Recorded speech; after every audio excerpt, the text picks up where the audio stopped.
অসম তথা লখিমপুৰত প্ৰথমবাৰৰ বাবে আয়োজন কৰা হ'ব 18 সংখ্যক ৰাষ্ট্ৰীয় কিক বক্সিং চেম্পিয়নশ্বিপ। আগন্তুক 26 অক্টোবৰৰ পৰা 5 দিনীয়া কাৰ্যসূচীৰে অনুষ্ঠিত কৰিবলৈ লোৱা হৈছে 18 সংখ্যক ৰাষ্ট্ৰীয় কিক বক্সিং চেম্পিয়নশ্বিপ। সেয়েহে দেওবাৰে লখিমপুৰ জিলা আৱৰ্ত ভৱনৰ সভাকক্ষত এখনি কাৰ্যনিৰ্বাহক সভা অনুষ্ঠিত কৰা হয়। এই সভাত সভাপতিত্ব কৰে আদৰণি সমিতিৰ সভাপতি জয়ন্ত বৰাই। সভাত জিলা ক্ৰীড়া সন্থাৰ কাৰ্যকৰী সভাপতি লতিফুল আহমেদ হুছেইন, লখিমপুৰ বাণিজ্য মহাবিদ্যালয়ৰ অধ্যক্ষ ডক্টৰ লোহিত হাজৰিকাৰ লগতে বহু কেইজন গণ্যমান্য ব্যক্তি উপস্থিত থাকি বক্তব্য প্ৰদান কৰে।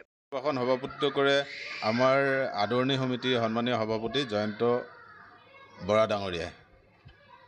18তম ৰাষ্ট্ৰীয় কিক বক্সিং প্ৰতিযোগিতাৰ আজি প্ৰথম কাৰ্যনিৰ্বাহক সভা অনুষ্ঠিত হৈ যায়।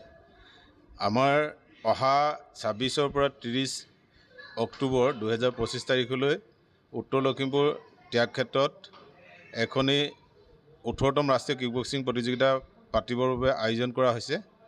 উক্ত প্ৰতিযোগিতাত ভাৰতবৰ্ষৰ প্ৰায় 30খন ৰাজ্যৰ খেলুৱৈ অংশগ্ৰহণ কৰিব।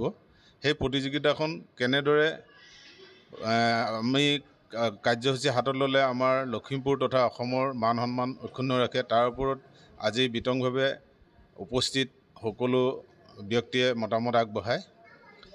আজিৰ সভাৰ সিদ্ধান্ত মৰ্মে আমাৰ 18খন উপ সমিতি গঠন কৰা হ'ল। মুঠ 241জন প্ৰতিনিধি লৈ আজি পূৰ্ণাংগ সমিতিখনৰ আজি কাৰ্যনিৰ্বাহক সভা অনুষ্ঠিত হৈ যায়। লখিমপুৰৰ পৰা ৰাহানুদ্দিন আহমেদৰ ৰিপৰ্ট, অসম আদিত্য।